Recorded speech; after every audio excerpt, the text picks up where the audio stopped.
Hello there welcome to Tamim's English care.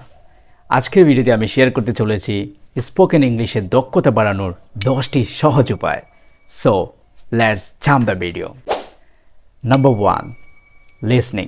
আপনাকে প্রচুর পরিমাণে লিসনিং শুনতে হবে।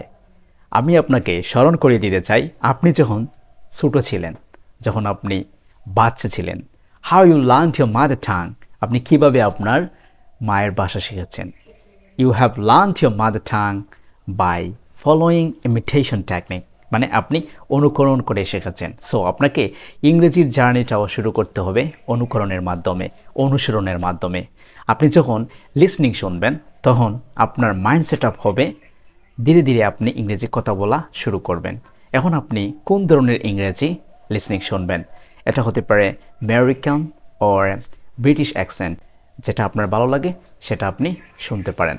তবে শোনার পর ওই স্পিকার যা বলেছে আপনি আপনার ভাষায় তা উপস্থাপন করার নিশ্চয়ই চেষ্টা করবেন। আপনার উচ্চারণের দিকে আপনি মনোনিবেশ করবেন। নাম্বার 2, রোজ আপনি 30 মিনিট হলেও ইংরেজিতে কথা বলার চেষ্টা করুন। আপনি ফ্রি সময়ে কথা বলতে পারেন, আপনি পার্কে আছেন, আপনি রিকশায় আছেন, আপনি সিএনজিতে আছেন, আপনি হাঁটতে আছেন, আপনি যেই পরিস্থিতিতেই থাকেন না কেন আপনি ইংরেজিতে কথা বলার চেষ্টা করুন। আমি যেটাকে বলি, আপনার পরিবেশকে আপনি তৈরি করুন।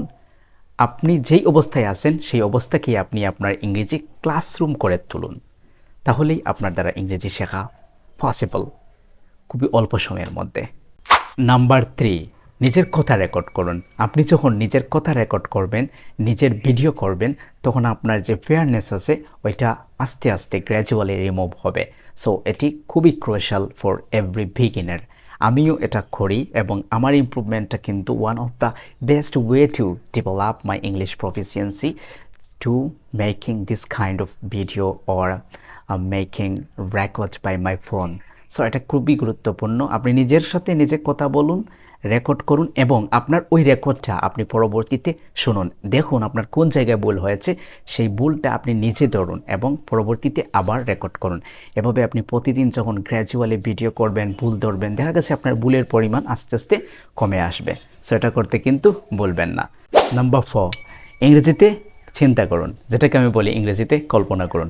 আপনি যেখানেই আছেন, রিস্কায় আছেন, বসে আছেন, বাইরে আছেন, যে যেটা করতেছে, যে যেটা বলতেছে, আপনি ইংরেজিতে ভাবুন। যেহেতু আমরা বাংলাদেশি, সো আমাদের বাংলা চিন্তাটাই প্রথমে আসে, আমরা বাংলা থেকে ইংরেজিতে ট্রান্সলেট করতে পারি। যখন আপনি রাতে ঘুমাতে যাবেন তখন আপনি আস্তার দিন, সারাটা দিন আপনি কি করেছেন সেটা ইংরেজিতে আপনি চিন্তা করুন। যখন দেখা গেছে আপনি একটা বাংলার একটি ওয়ার্ডের মিনিং পাচ্ছেন না, তখন আপনি গুগল ইউজ করতে পারেন, সেখান থেকে আপনি ইংরেজিটা জেনে নিতে পারেন। তবে আপনার জার্নিটা যেন স্টপ না করেন। ওকে। নাম্বার 5, উচ্চস্বরে প্রতিদিন ইংরেজি পড়ুন। ক্লাস 5 থেকে 10 ইংলিশ ফর টুডে আপনি পড়তে পারেন। যখন আপনি উচ্চস্বরে ইংরেজি পড়বেন তখন আপনার যে মাউথ হেজিটেশন যেটা আছে ওইটা আস্তে আস্তে রিমুভ হবে। সো এটা করতে বলবেন না। নাম্বার 6, অনলাইনে কথা বলার পার্টনার খুঁজে নিন। আপনি গিয়ে পোস্ট করতে পারেন ফেসবুকে যে I need a partner for practice English. আপনি সেখানে পেয়ে যাবেন অনেকেই ইংরেজি শিখতে চায়, ইংরেজি চর্চা করতে চায়, সেও এইরকম খুঁজতেছে। আর যদি আপনি না পান তাহলে নেভার গিভ এক্সকিউজ। আপনি আয়নার সামনে যেতে পারেন, নিজের সাথে কথা বলতে পারেন, এভাবে বলতে পারেন হ্যালো, আবার নিজেই বলতে পারেন হ্যালো, বলতে পারেন what's your name, my name is Tamim, and you, my name is Rakib, how are you. আবার বলতে পারেন yes I am fine, how about you, আপনি কেমন আছেন, yes I am doing fabulous by the almighty Allah. এভাবে আপনি বলতে পারেন। সো এক্সকিউজ কিন্তু চলবে না, ঠিক আছে। নাম্বার 7, ইসলামিক পডকাস্ট শুনুন বেশি বেশি করে। আপনি যেটা লাইক করেন, ইসলামিক পডকাস্ট হতে পারে, কোনো মোটিভেশন স্পিচ হতে পারে, আপনি শুনতে পারেন। সাবটাইটেল সহ আপনি দেখুন, তখন আপনার স্পিকার কি বলছে আপনি সাবটাইটেল দেখলে বুঝতে পারবেন। এবং ওই ইসলামিক পডকাস্ট হতে পারে, মোটিভেশনাল স্পিচ হতে পারে, শোনার পর আপনি ওইটা নিজের মতো করে বলবেন। আর আপনারা যদি বলেন যে ইসলামিক পডকাস্ট কার শুনবেন, আমি সাজেস্ট করব, আমি যার শুনি আর কি, মুফতি ম্যাং শুনতে পারেন, রুমান আলী খান শুনতে পারেন, এমনকি এরকম অনেক আছে, বা আপনারা মোটিভেশনাল স্পিকারের কথা শুনতে পারেন। এগুলো আপনাদেরকে অনেক কাজে দিবে, ঠিক আছে। নাম্বার 8, একজন মেন্টরের সহায়তা নিন। বেসিক শিখুন। দেখা গিয়েছে আমরা যদি বেসিক জানতে পারি, বেসিকের উপর আমাদের একটি আয়ত্ত আসতে পারে, তাহলে আমরা খুব সহজেই ইংরেজি ভাষাটাকে উপস্থাপন করতে পারবো। যদিও আমরা বাংলা শিখেছি, কোনো গ্রামার শিখতে হয় না, ইংরেজিতেও খুব একটা শিখতে হয় না। আপনি কিছু বেসিক জিনিসে যদি ফোকাস দেন তাহলে আপনি ইংরেজিতে কথা বলতে পারবেন। অনেকেই গ্রামার ছাড়াও ইংরেজি কথা বলতে পারে, যেমন আমরা বাংলা কথা বলতে পারি। সো এটা এমন না যে গ্রামার আপনি না শিখলে আপনি ইংরেজি কথা বলতে পারবেন না। তবে আপনার জার্নিটাকে যদি আরও সহজ করতে চান তাহলে আপনারা গ্রামার শিখতে পারেন, এবং একজন মেন্টরের মাধ্যমে আপনি একটি গাইডলাইন পাবেন কীভাবে শিখবেন, কীভাবে কী করবেন। সো এটা আপনার জন্য বেস্ট হবে আর কি। নাম্বার 9, ডেইলি ইউজ ভোকাবুলারি শিখুন। এটা শুধু ইংরেজি ভোকাবুলারির মধ্যে সীমাবদ্ধ থাকলে হবে না, আপনি একটি ইংরেজি ভোকাবুলারি শেখার পাশাপাশি ওই ওয়ার্ড দিয়ে কীভাবে সেন্টেন্স মেক করতে হয় সেটা শিখবেন।